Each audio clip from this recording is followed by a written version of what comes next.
Now, there's not very much point in merely talking about this.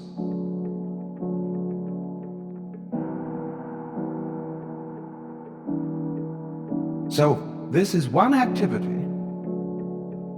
which is curiously different from all others. It has no purpose. It's not an exercise, it's not a gymnastic, it's not the ordinary sort of self-improvement procedure. And one does it not to be good for you, but just because you dig it.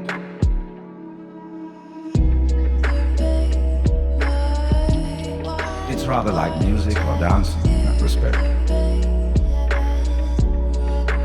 Why do you listen to music? Supposing there would be a culture with no music, would you consider that a high culture? But why do you do it? Well, some people say, well, we go to the concert to improve our minds.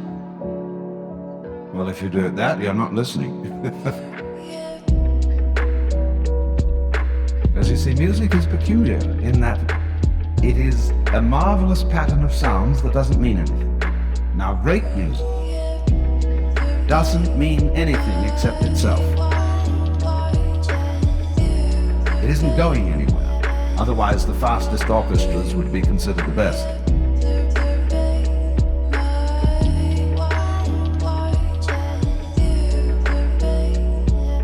In music, you are released into reality. That's why it is said that the angels in heaven have harps, and why they circle the throne of God and sing Alleluia, Alleluia, Alleluia.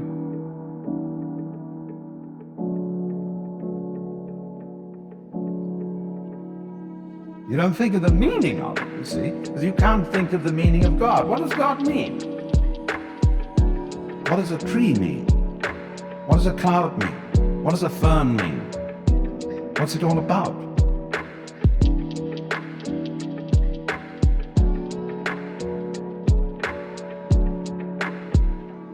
Things don't mean anything.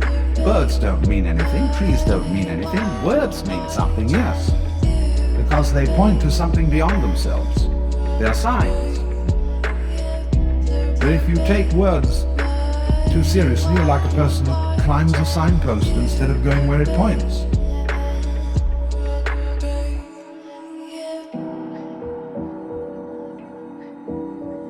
And so if you suddenly say, but my life has no meaning, you're identifying yourself with a word.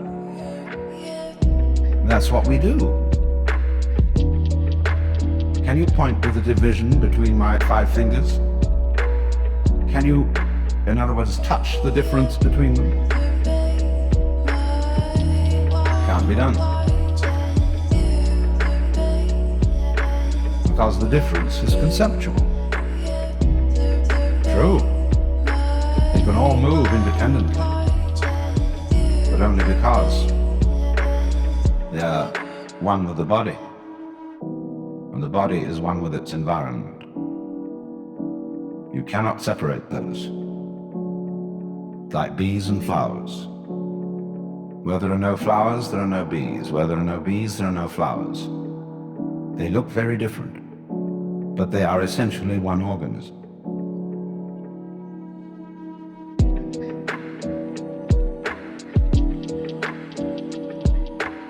But you see, you can't conceive reality. So that there is practiced throughout the world a discipline which is to get in touch with reality.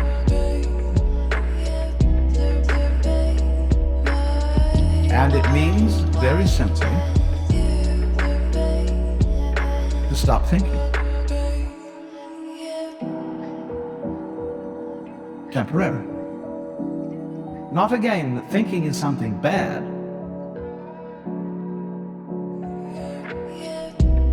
but you have to stop thinking at certain times. once you get the knack of that, you can do it even while you're thinking.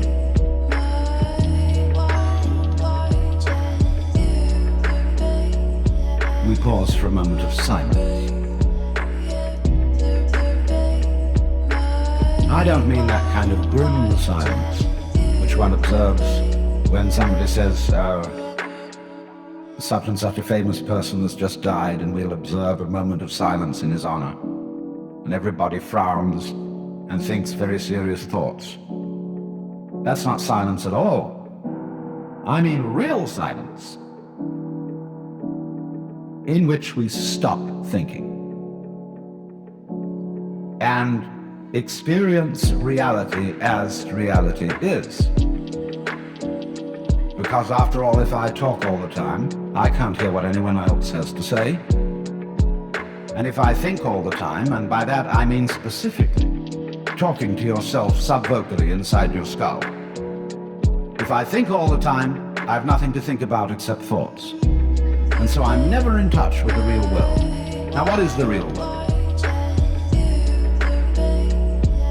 Some people have the theory that the real world is material or physical. They say it's made of kind of a stuff. Other people have the theory that the real world is spiritual or mental. But I want you to point out that both those theories of the world are concepts. They are construction of words. And the real world is not an idea. It is not words. Reality is